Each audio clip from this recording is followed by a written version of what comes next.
আসাইতু নবী আমি আবু বকর একটাবার দ্বিধাবোধ জমিনের মধ্যে করলাম না হলে এরপরেও যখন আপনি আমার কই দিছ গো নবী আমার ঘরের মধ্যে যত সম্পদ আছে মার্কেটের মধ্যে যত সম্পদ আছে যত আমার খাদুর বাগান গুলা আছে নবী সব কিছু তোমার হাতের মধ্যে আমানত দিয়ার বিনিময়ে আমার ভাই বিলালকে আজাদ করুন সুবহানাল্লাহ নবী ফরমান বিলাল তুমি যাও আবু বকর তুমি যাও আমার আরো দুইজন সাহাবী যখন লইয়া তুমি যাও হযরত আবু বকর যখন সম্পদগুলা লইয়া কাগজের মধ্যে স্টাম্প পেপারের মধ্যে গায়া দস্তখত মারিয়া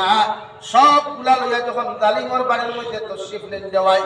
গিয়া যখন বিলালের জিহ্বা বাইর ঢুকাইয়া তো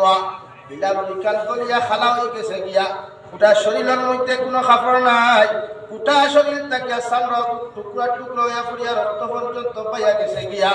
হযরত বিলালের চৌকে পর্যন্ত লড়াচড়া বন্ধ হয়ে গেছে গিয়া হযরত বিলালের হাতগুলা ঠান্ডা হয়ে গেছে গিয়া রে ভাই ও সময় গিয়া জালিম রেখন দে জালিম আমি আবু বকর আমার সারা সম্পদ লইয়া তোমার সামনা খানো আইলাম বিশ্বনবী যে কইছেন ও সম্পদগুলা নিয়াও যদি তুমি খুশি না হও আরো কিচ্ছু যদি তুমি জমিন চাও এরপরে আমার ভাই বিলালকে আজাদ করিয়া দেও সুবহানাল্লাহ সবগুলা সম্পদ দেওয়া হইল রে ভাই জালিমর কাছ থাকিয়া যখন হযরত বিলাল আত লই তখন বিলালে আটিতে পারেন না উবাইতে পারেন না দুইজন সাহাবী খান্দার মধ্যে বর হইয়া শেষরাইয়া নবীজির সামনে খানা হাজির করায় বিশ্বনবী বিলালের চেহারার দিকে তাকায় আর চকুর পানি ফালাইয়া কইলে বিলাল তুমি আমার মাফ করিয়া দিও এতদিন থাকি জমিন খানায় তো নির্যাতনের শিকার তুমি হইলাই আমি আব্দুল্লাহ মুহাম্মাদুর রাসূলুল্লাহ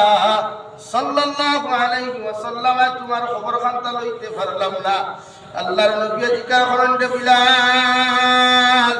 3 দিন পর্যন্ত এত কষ্টের শিকার হইলা নির্যাতনের শিকার হইলা এখন তুমি জালিমের সামনা খানো নাই আমি তোমার মহব্বতের মানুষ নবীজির সামনা খানো তুমি আইছো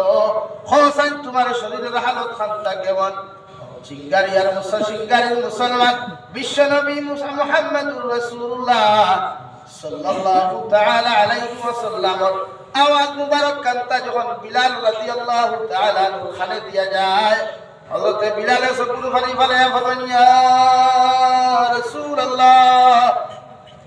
ওগো আল্লাহর নবী মুহাম্মদুর রাসূলুল্লাহ 3 দিন পর্যন্ত জালিম আমার এত কষ্ট দিল এত নির্যাতন দিল আমি একটাবার রায় পরিমাণ দুঃখিত হই নাই এখন এই মুহূর্ত আপনার আওয়াজ খানটা আমার খান দিয়ে শুনতে পাইলাম নবী আমার সারা কষ্ট দূর হয়ে গেছে